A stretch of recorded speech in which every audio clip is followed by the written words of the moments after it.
Welcome to our YouTube channel. As promised, we have a very special guest visiting us and we're going to answer all your questions on cloth. I'm Matthew Cowley, I'm from Harrison's. That's my memories. All these cloths here are years old. And, Redmayne was a bigger company when I came. It was a different world then, with a lot bigger company. And we had the that classic flat press. Oh yeah. For the trousers and things, but it was used predominantly for the cloth. So every bolt, you would get it at the back of that, pull it across, down big steam, pull it across, pull every one without fail. Yeah, exactly. I have to say, we don't do it anymore. You shouldn't need to. You really shouldn't need to. But it was a thing that was done, and you can check because there's something else Will and I were talking about earlier about the width of the cloth. Now, fabric is 150 centimetres wide, 75 centimetres for the half width, like the handmade Harris tweeds. Always 150. So you can get your cloth in, shrink it as you've just described, and then check the measurement again, and you see if there's anything there. There may be a tad of tolerance, possibly. I've never heard of it. No one's ever complained to me about cloth shrinking like that. But it's not a bad thing to do. If you're cutting suits out yourself, they won't do it at the factories, I guarantee that. But here where you're cutting cloth, that's something you might want to do if you think it might. Especially if you've got the lightweights. Exactly, it doesn't really hurt, and I think it's all part of the service of having a suit made. If you can say, I do that. So brilliant. Molly, would you like to ask some questions? My question's quite specific. It was just we were looking at a bunch earlier, weren't we? Thorn-proof. Thorn-proof, right? Yes. Does it actually work? Is it actually thorn-proof? How's it done? I haven't personally tested it, but yes, it was designed to be worn as a rugged garment for the countryside, so you can run through a bramble bush if you need to, and it won't damage it. But it's a bit like ripstop that they used to make parachutes and things like that. So if you do if you are out in the country and you're wearing it and you catch it on a thorny bush or whatever it might be, it's not going to rip a big hole in it. You might get a slight pull on it, but the design of Thorn-proof, it looks a little bit like Donegal tweed, the little coloured dots, but it's incredibly strong. And you'll do very well to damage it, quite frankly. So I think they've called it Thorn-proof, but I don't know if anyone's actually tested it by having a suit made literally running through. I always heard the same. I always heard the same thing. Jumping over hedges and whatnot. Thorn-proof, because everybody feels like you can get the thorn and stick it in. It's not going to happen. It would probably go through. It would. Big thorn, but the idea is it won't snag. Exactly, it's not going to snag. It's not going to rip. You won't have to take it back to be repaired. It should be fine. But that sort of garment will be worn and worn and worn for years and years and years. And they're nice. Again, get better with age. And they have a bit of a sort of Donegal look about them. Yeah, they've got but just tighter, aren't they? Exactly. With the lovely colours. The Irish Donegals that we offer in W Bill are far more open weave, but the Thorn-proof that looks a bit like the same weave is much thicker, and you literally can't see through it. And when the guys are sewing it upstairs and the girls are sewing it, it's much tougher to do because it's very thick. We've made quite a few of them, and heaven forbid if I ever get some clothing, I would like some. And I tell you why I'd like some. The designs, all of them are quite user friendly. They're easy to pair. They're all easy to pair up, aren't they? Exactly. Yeah. So great cloth, something to check out. Okay. So here's a chap, Mr. Jeff Reed. Okay. Jeff Reed Art. Good question. Why did Baratheia become a cloth associated with evening wear? With evening wear. That's a really good question, actually. As far as I know, I don't pretend to know everything. As far as I know, Baratheia was always used for military uniforms, particularly Royal Navy uniforms. School uniforms, I remember. School uniforms as well. So when they stopped using doeskin to make naval uniforms, they started using Baratheia, which is a really nice weave. Usually comes in a really dark blue, very, very dark midnight blue for naval uniform, or black for dress wear. And it's a weave that's quite distinctive. Quite hard to hopsacky, describe, isn't it? actually. A little bit hopsacky, but it's made in a way that it can take a silk facing, which is very important for dress wear. So whether you're using corded silk or satin, it goes on there really well. And it's got a slight thickness to it, Baratheia, so it's usually about 10, 11 ounce. They have put some other, and we've got in the Smith Woolen range, there's a formal wear, dress wear range, and there's some lighter weight Baratheias, about 9, 10 ounce I think, and then some heavier ones, the traditional 11, 12, 13, and heavier, 14, 15 if you want a really heavy dinner suit. But as Tom was saying earlier, dinner suit doesn't get worn that often. It doesn't. It's probably only worn once or twice a year. So every time you get it out, it will look fantastic.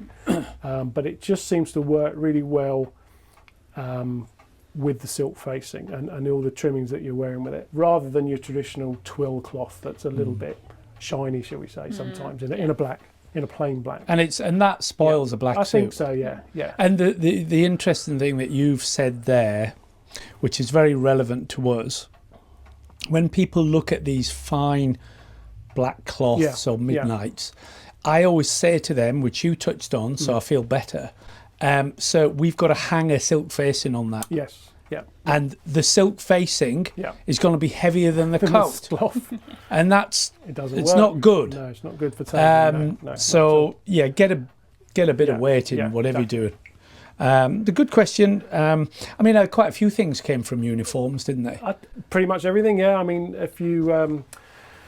I've got single-breasted on today. So the original notch lapel that I've got on today came from the Indian garment that was like the Shawani style up here, the stand collar garment. So if you turn that back down again, it becomes a notch lapel. And then I've got a DB on, which is classic military. Exactly, classic military Royal Two Navy holes. blazer. Yeah, exactly. So, I mean, the Royal Navy uniform's got 8 buttons on, but it's the civilian version's got far less. Yeah. Sometimes 4, sometimes 6. But everything really did come from uniforms. I heard a cool one, whether it's true. Go on. Somebody out there will probably tell me, but I was told that these cuff buttons, Napoleon introduced them. Did he? Right, okay. To his forces, because he didn't like his troops wiping their nose on the sleeves.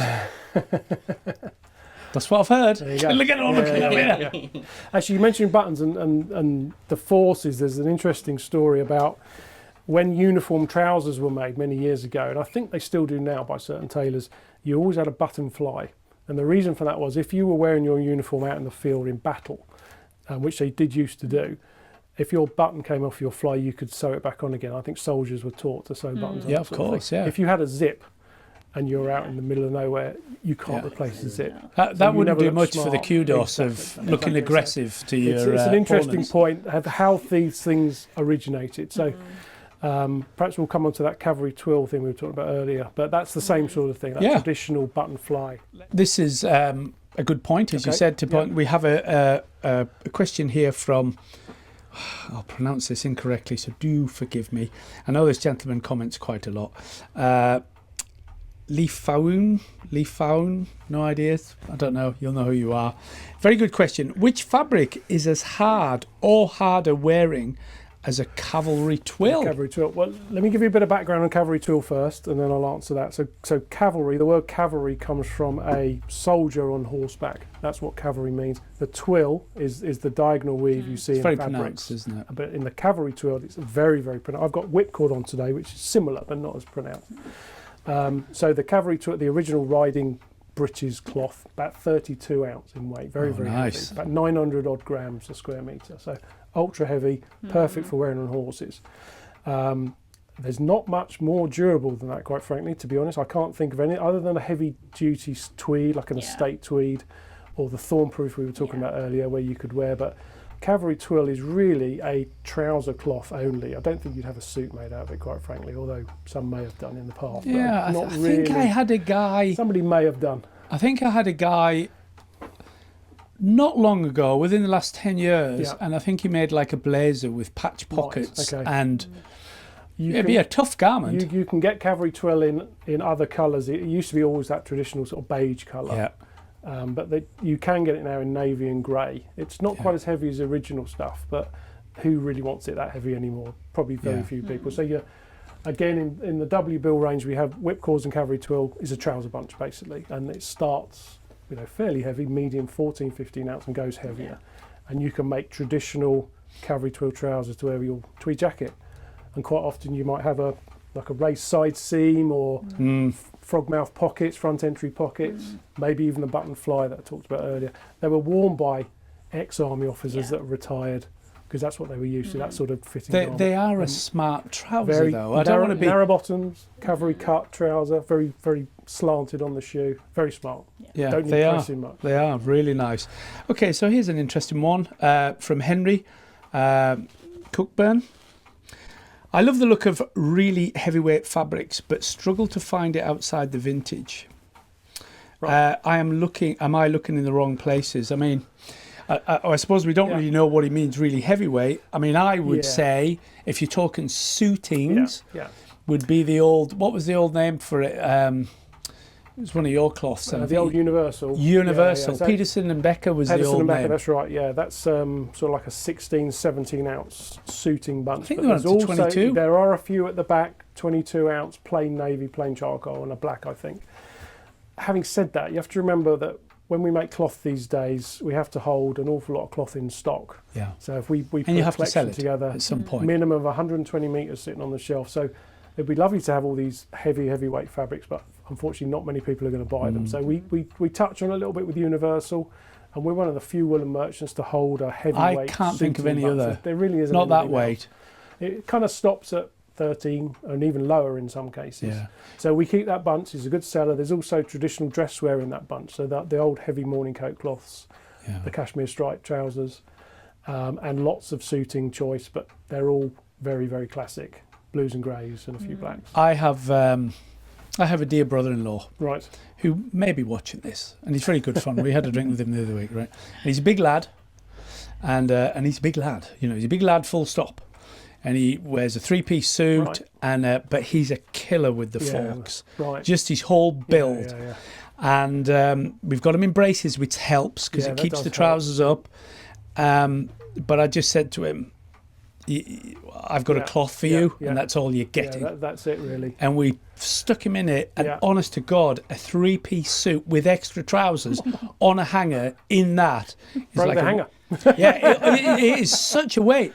But I tell you what, he loves it, and it keeps going. You're absolutely right. The braces thing is a brilliant idea because the way trousers wear out is if you wear them too low in the crotch. Most people that are bigger, the trousers fall naturally down, unfortunately, and you end up with the spare cloth in, it rubs and it wears out in no time at all. Puts more strain on it. You get them up in the crotch, you wear braces, proper brace top trousers, they'll stay put all day long. You won't have to fiddle around with them, adjust them, and it will stop that friction a little bit. I remember a customer once in, where I was at Huntsman's actually, he had the Universal cloth, really, really dark charcoal pick and pick, and he had like 3 or 4 pairs of trousers with each jacket. And he literally wore these things to death. And he'd come in every few years and replace that suit with the same cloth, still available. And we'd literally have to put it in a bin and start with a brand new suit because it was worn to death. But it was the only thing he could wear that he was comfortable in, even in the height of summer. But it was You're heavy. used to it. You do, and that's what people like. You have to give them what people like, to be honest. Okay, this is a cool one. Sean, Mosscap. What exactly is moleskin? Okay. And is it just for slacks? So I presume this is an American gentleman. Do you ever create bespoke moleskin? Well, we do. Yeah. We do. We certainly do. That, moleskin is a cotton cloth. It's got a very heavy nap on it, a little bit like velvet, but tougher. Its origins come from a workwear fabric that was used. Bit like denim was, where the cowboys were sort of wearing it many, many years ago. But these days it's worn mostly as trousers. You can buy a lot of ready-to-wear moleskin trousers out there. Yeah. But I've seen jackets made out of it, and they're really quite smart. But they do need a lot of care. They crease like hell. They creases don't drop out. But very smooth. A bit like I've never held a mole, I must admit. But I imagine that's what they feel like. Very, very smooth, lovely, great colours. It's untextured. It's just dead smooth. So I like it. I think it's a lovely product. I've heard 2 things about why it's called moleskin. I think the moleskin, anybody that's familiar with it, has touched it, will say, I get why it's moleskin because it feels like suede. Yes. All right. Very, very smooth. So there's your answer. So another thing I heard about the moleskin, whether it's true or not, exactly what you said. It feels like suede. Seems a logical name. But I was also told it was because, unlike in the States, where they were wearing jeans, denim, in the UK, it was very posh in the UK, but it was used by miners. There you go. Quite possibly. Hence the mole, because miners wore them for underground. Could well have been. I don't really know I don't which know is the proper one, it but may be true. Here's Nigel, Hello. who likes to star in some of the productions. Okay, let's run to a couple of others, because blimey, we're getting a few here. We've got the Cavalry twill, heavy fabric struggle. We've got that one. We've got that one. We've got that one. Okay, well, this one we have to have, just because I don't know the answer to it. Okay. I don't think there is an answer to it, but it's a valid point. Phil Cassia. How can you treat linen in a way that it won't show too many wrinkles? Oh, goodness me. Well, you know, it's an obvious when we've pressed it, it's wrinkled before it makes it. Is there any substitutes? I think with linen, you have to embrace the fact that it's going to crease. The best thing to do is just live with it, quite frankly, because they are meant to look casual and a little bit creased. Though, if you think about it, when you wear the only place linen jackets will probably crease is in the elbows, the trousers, and the trousers in the fork area here and the backs of the knees.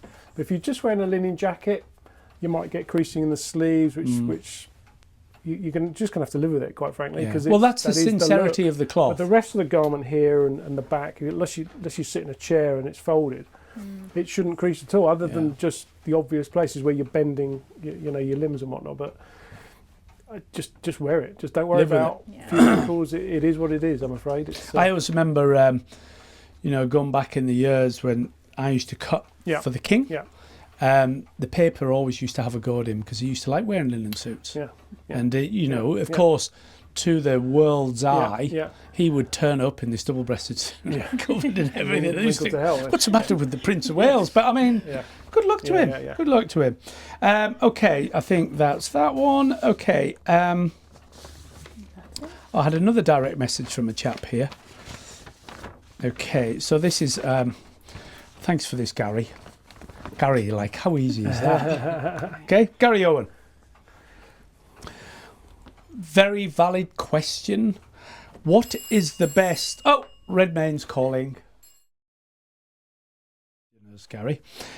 What's the best workaday suit and the hardest wearing? A herringbone, a shark skin, a needle. Right. Pick and pick, maybe? Probably means a pinhead, maybe. I know, like something real old bird's eye. fashion, pound for pound. Where would you look for?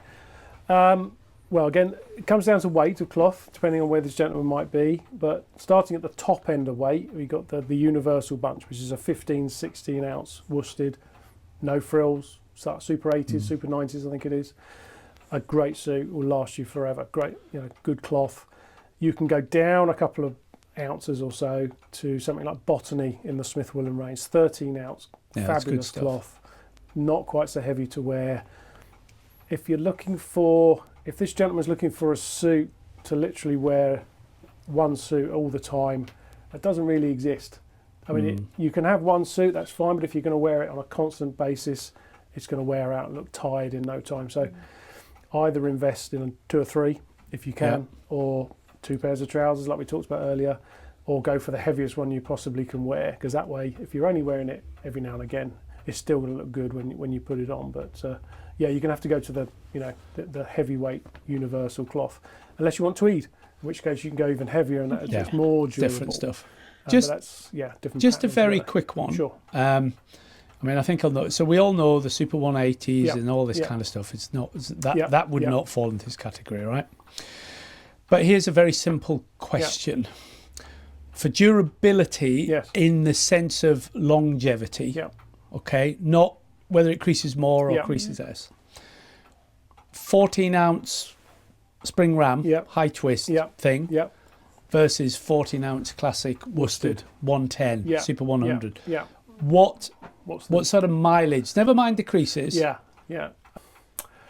would. Do you know what? I'd probably go down the spring ram route now, because that's a relatively new cloth for us. The 13, 14 ounce worsteds have been around forever. They really have, and they do work very well. But I think the spring ram has just got that little bit more about it. It comes back to life a lot quicker. It's a bit more comfortable, I think, and it's not quite so because it isn't quite so dense, the fabric, you can breathe through it a little bit better. The body can breathe through it, and I think you'll enjoy wearing it a little bit more. Which will help. Yeah, exactly. Yeah, you don't want to trap moisture in things. No, you don't. No, and it's if you're going to be wearing a heavy suit, it's going to be kind of uncomfortable sometimes. So if you've got that something helping it, just let your body breathe, like the spring ram, that sort of hop sack finish.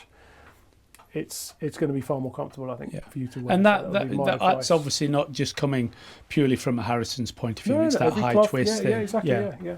Yeah. A question for myself, because I kind of half know the answer, but I get it from the horse's mouth. I don't get many suits. And a while ago, when I had a posh event in London, I thought I'd better get a suit made. Yeah. So I got this made. Right. And this is Golden Bale. Right. So you've got to remember, we look at things. We do learn the dynamics, which is why it's great to have you here. Sure. But our train of thought is, and I hear it from Molly, I hear it from everybody involved, is, I don't like that cloth. When you make it, it's like, what is this rubbish? Yeah. And it isn't. It's probably, but we look at everything from our selfish making, pressing, finishing. Why do I like Lums Golden Bale? Well, I think this goes back to when you and I joined the trade. You were slightly before me, as you mentioned earlier. But back in the 80s, when suits were being made in Savile Row, there was far less choice of fabrics. And by far the best available, and the ones I was always taught to show the customers, was the Lessers range, H Lessers. And their premium product was always Lums Golden Bale. Now, what that means is when the mills choose the fleeces, the sheep wool to make their cloth from, they pick the best of the best, and it has to be graded in a certain way. I won't go into the technicalities of it all, but it has to be the best that they can possibly get to make something that carries the Lums Golden Bale trademark, and it is a trademark that we now own. So in order to get that, you have to have the best, and it costs that little bit more. The reason you like it so much is because you've made dozens of suits, I imagine, over the years of it. You've also made the Lessers 11, 12 ounce, 13 ounce, solid. blah, blah, blah, exactly. And you like it, it cuts well, it makes up well, it doesn't shrink. It's a pleasure to mark in. You cut it, the tailors never complain about it's that good. And why change it if it's a winning combination? It really does come down to personal choice. So this, when we talk about Super 120s, Super 150s and all this carry on. Yeah. That's not going on with this cloth, is it? Because it's just Golden Bale. The Lessers cloths were never given numbers, and then they did introduce a 120s and cashmere, and then later on there was a 150s, which all sold okay, but it was always their standard stuff. I think the 11, 12 ounce was like a Super 100s, but it never said that on the bunch. They felt like you didn't need to put a number on it because it's that good. And the number only really means how fine it is compared to other cloths. The higher the number, the finer it is. But it was never about that number then. It was always about, God, that feels good. And the tailor, who was trusted by the customer, so that's the one you want, sir. Yeah. And this is why. And I'm wearing it. So the way we can talk about it, the way I have spoken about it, because of course people look at the bunch, it's quite plain. Yes. Lessers are old school, aren't they? They are. So I love it when it goes lightweight, some of the classics or something. It's like 12 or 13 ounce, isn't it? Yeah, exactly, right? That's what it still says today. That's right, yeah. But I always think, what I say to people is, you've got two meals in front of you. Yes. Both cooked by top chefs, but the one with the organic ingredients will taste the best. Yes, exactly. And I put that down to it. It's not like a Super 150s. No, I just say what goes into it in the first place it's is all better. down to what you is that can't fair? see. A bit like one of your suits, what you can't see, what's on the inside, that's what makes it so good. What's gone into making that bottle cloth, what's gone into making the suit, as well as the fabric itself. It's the things you can't see. That's what you're paying for. And when your customer will know when he puts it on, you go, oh yeah, that's really nice, Tom, I really like that. And it feels great, it looks great, it tailors well. Yes, the fabric choices, the designs they're not going to blow you away. They're classics. They're absolute classics. But that's the sort of customer who wants that sort of suit. That's what they want. They don't want to stand out in a crowd. They want to look smart. It's that sort of subtle elegance, isn't it? If they want to jazz up their outfit, they'll shirt and tie and or bragging rights. Exactly. But you can spot a mile off. You go into a restaurant or somewhere, because we're in the trade. Oh, that's a nice suit. I can tell by the buttons. I can tell by the buttonholes, the way it's cut. versus a cheaper suit, a ready to wear or whatever. You can. That I mean, nice. It doesn't fit. The thing is, I've really enjoyed this, and it's good. We're all learning things, and you are always learning. Cool. But I suppose what's kind of nice for me, and maybe for you, it's not changed an awful lot, really. No, it hasn't. So this is new technology, and we're making this video, and there's all these people going, you know. But actually, it's the same. The things that count are the same now as 40 years ago when I came in. The processes don't change. The wool, the fabric's made pretty much in the same way. The machinery's been updated in the mills, and I'm sure the way suits are made has improved over the years as well. The skills of the tailors and the cutters has got better. Don't kid yourself. Got to be. I think they have. That's wishful thinking. Because your customers are more fussy these days, and they're more educated. So there was a day when you went into your tailor, back in the day in the 80s or whatever, you didn't really ask questions. You just, I want that one or that one. Well, you got to remember, everything. You never questioned whether it fitted Everything was handmade. When you go back 60s or whatever, everything was handmade. Yeah. So then, the world changed. There's not so much suit wearing. There's all sorts. And then they started fusing and they started using modern technology. So you started getting these really clean suits. Yes. Yeah. They're all flat and characterless, but they were really clean. Yeah. So then you go for a beautiful handmade one. Well, it was, So we have had to raise our game. Exactly. Because, the fullness around the sleeves, people don't get it now. The thing I notice more on handmade suits is if they don't get the edge stitching right on the lapel, which is the first thing you see if you look at someone in a suit. If they get that wrong, it's too tight or too tall or whatever it might be, it looks dreadful. Yeah, and like you say, the old classic, if the canvases are wrong, it's curtains, isn't it? This is where your tailoring has had to, like you say, improve a little bit because of the ready-to-wear market, particularly in Italy. Everything's clean as a whistle. But you put those two suits together 5 years down the line, and you're going to look far better, I promise. And this is something you have to learn. To me, a mechanised, really super clean garment using all the technology, they're very clean, and I understand why people are attracted. But to me, they look soulless. Yeah, they just look flat. They just there's no. I like a little bit of fullness in my. Exactly. It's nothing's absolutely perfect, and the body shape certainly isn't perfect. So you do your best to fit whoever walks in your door. Everyone's got slightly different shoulders or sloping. I know I'm very down on the right, and you can't allow for that. It's you can tailor around it. You can't hide everything, but ultimately you want to get your customer looking the best they can. Yeah. But not everyone. And like you said, which we chatted a bit earlier, you want them to come back. Of course you do. Yeah. It's vital. And absolutely. The return business on Bespoke should be nice and high. They should always come back for more. Yeah. And unfortunately, sometimes you only get to hear about the complaints sometimes, but it's nice to get, I'm sure you get compliments and nice letter. Thanks, Tom, I've got my suit and it's fantastic. Thanks for all your help. And they think, thank God for that. It was all worth it. Now, I know there's a lot of effort goes into making these suits. I'll take that off you, Molly. Suits. Your arm must be. Thank you, darling. I didn't mean to give you that job. So it's nice to hear the good things, the compliments and whatnot. So William would like to ask a question. And I know why he wants to ask that question, because we keep getting asked it all the time, don't we? So here you go. Thank you, Tom.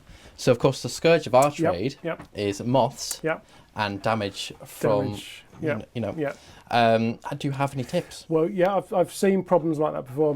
People used to bring suits in and you can see little holes here and there, and there's never any damage around the outside. They're dead clean, so you know it's a moth. Yeah. The only thing I'll say is if the suit's in an environment where there may be moths, you've got to deal with the moth problem. Otherwise they will eat it alive, and they love wool, particularly cashmere sweaters, wool suits. They will go through it pretty quickly. And if it's a garment that hasn't been worn for a while, like a dinner suit or something like that, you pull it out, put it on, and it's got holes in the back. Oh my God, disaster! Absolutely write off. Yeah. So the only thing if you're not going to wear something for a while, what I would say is keep it in a sealed bag, a good suit bag. Also, get your wardrobe checked if you're in any doubt about that. And sometimes I'm in shops and I notice you've got lots of cut lengths of cloth here. Does that ever come out and get a good clean? Yeah. We have moth bombs set off. Because you will find them. You can spot them a mile off, and it's like, oh my God, there's a moth, and you've got to get rid of them. Yeah. I notice you use the little maple circles. We've got them, and we let it bomb off every. normally every Friday when we all disappear to the pub, we have these like incendiary bombs in the middle of the floor, and bang, there's lots you can do. It's a bit now. like Mission Impossible in here. There's lots you can do now to keep pests at bay, shall we say, around your clothing.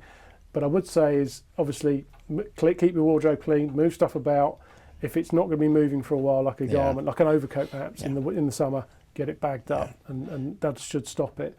But just general garment care, remembering that your clothes, you've spent a lot of money on them, you've got to look after them as well, and they'll look after you. So look after them, and definitely get your wardrobe checked if you're not sure. Prevention is definitely better than cure. 100%. I mean, otherwise it's a whole new back or something, which you probably won't get the cloth to match, and you're in a new suit scenario, which is not ideal. So it's not nice. I mean, what you've got to always remember is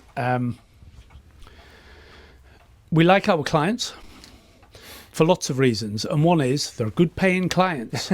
So when the forks wear out in the trousers, or the moths eat their stuff, or whatever, it's as upsetting for us, isn't it? Because you know, when we make a suit for somebody, we want them to be delighted and we want them to get the mileage out of it. So it's it doesn't give us any pleasure. That's why when things happen, we normally, it's kind of like we do everything for cost as best as we can. We say, look, it's a tough thing. You know, what can we do? We'll try to, and it's because we want to keep our clients, you know, and that's how it always is. Tom, I mean, you can't just say, well, it's not my problem. Yeah. Out the door, take it to the dry cleaners, but you've got to try and deal with it if he's bought it here. And if you do that, he'll come back for more, I'm sure. But if it's past its best, you're going to have to tell him, sorry, you must get your place fumigated or absolutely to double check, because it'll leak through everything. So it will do. Well, thank you. Thank you for coming to see us. Absolute I know pleasure. it's a long way up to the frozen north. I hope that's been enjoyable. There is so much. Look, there is so much, and we can't touch on it all. But we've been at this a while, and I'm getting thirsty. I don't know about you. Sounds good to me. But we hope you've enjoyed it. We're extremely grateful for Matt coming up to see us. And a big thank you to Harrison's and everyone there for the support we've had over the years and the support into the future, because this is, what you're here for. And everyone in the trade. The trade is, we sat down, had a bit of lunch, and we just all know one another. I mean, I had a chap, he's a maker, totally different fellow. I said, I'm meeting Matthew tomorrow. Give my best. Haven't seen him for ages, but it's a small trade community spirit. Everyone does know each other. They're all in competition with each other, but it's still a trade, and it's a nice thing to be involved in. So we could definitely. Well, we were laughing because I've been in the trade all my life, and Matthew's been the same. And I said to him, what would you do if you had to get a proper job, Matthew? Because there is nothing like this trade. And once you're in it, you're in it. You are in it. It's very difficult to move into the. So. I mean, I say to the staff with Livy when we're cutting things, I said, you must understand, when we're at that cutting board and we're laying this cloth up and we're doing things, this is what they were doing 200 years ago. The only thing that's really changed, like I say, a bit more sophisticated, but we have computer terminals sending us emails. Whereas even when I was in the trade, we were opening letters. But the process of work, if you got a cutter from 1850 when Redmayne started, and you said, this is what we do every day, you'd feel quite at home, wouldn't you? Totally the same, I mean, you're still using shears, I presume. They're 100 odd, 150 years old. You're never going to change that. You can't replace them, because they don't make them like that anymore. But you'll always use them. That's it. Some of your other tools, your rulers and whatnot, I'm sure are very old. Absolutely. You can't replicate that anymore, and it's a good job, I think, because it's good to use the old tools and the trade. It is. That's how it was built on, wasn't it? Yeah. So. Well, listen, thank you for dropping in. I hope you enjoyed it. We've all enjoyed it. It's been great. And do like, share, do all those social media things that keep cloth merchants going and tailors going and apprentices going and all the rest of it. Okay. Thank you. Take care. God bless, and thank you.